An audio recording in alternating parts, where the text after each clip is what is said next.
Hi, today I'd like to show you my build of the Xugong V2 Pro. Today we'll talk about the frame.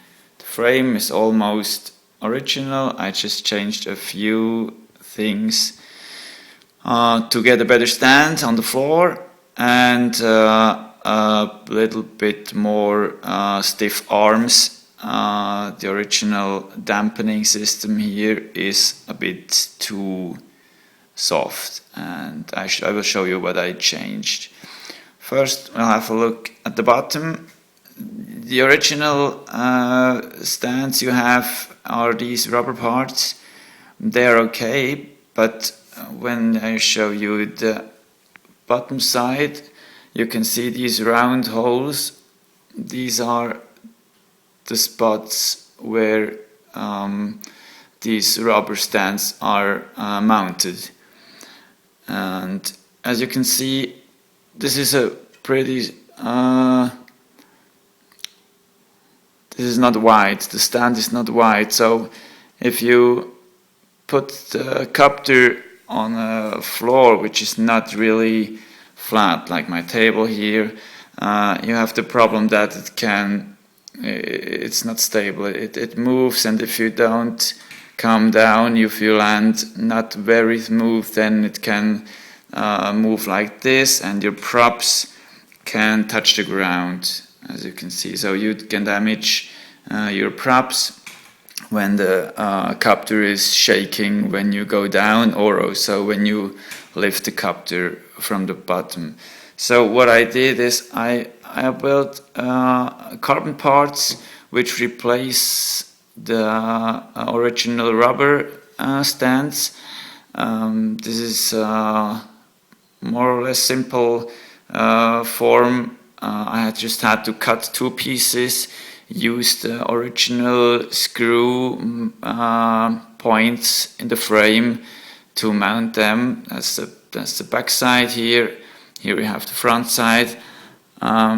So I just had to cut a little bit in the middle because of the gimbal, and like this you have much wider stand, much more stable stand than with the original rubber stand. So as you can see, when I put it down, it really stands good. I can shake it and it keeps on its legs. No way to go to the side to touch down with the propellers. That's one thing I did, and the other thing is just a pretty simple and small modification.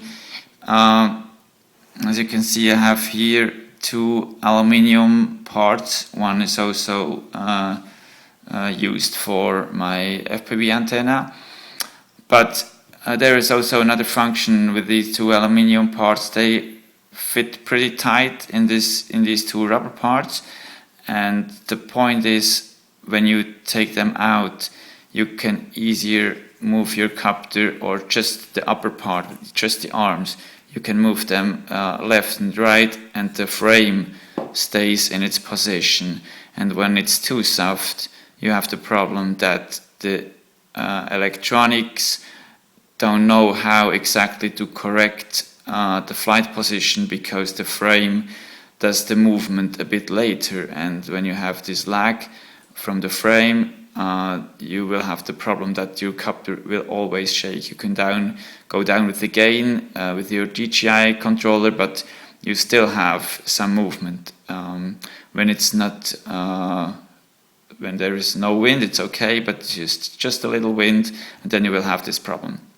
So these just two little aluminium parts, like you can see, just put them through your rubber parts. It's I think 5.5 millimeters outer diameter. That fits perfect in these rubber parts, and like this you have a bit less, it's a bit harder, it's not that soft, and like this you have more stable quad in the air, and you will get better video images. The gimbal has to do less corrections, and like this you will have more fun with the video stuff you do. yeah, that are the corrections or the modifications on the frame. The rest is like you know it out from box. And yeah, with the next videos I will go through all the components I put it on. And yeah, see you later. Thanks for watching. Bye.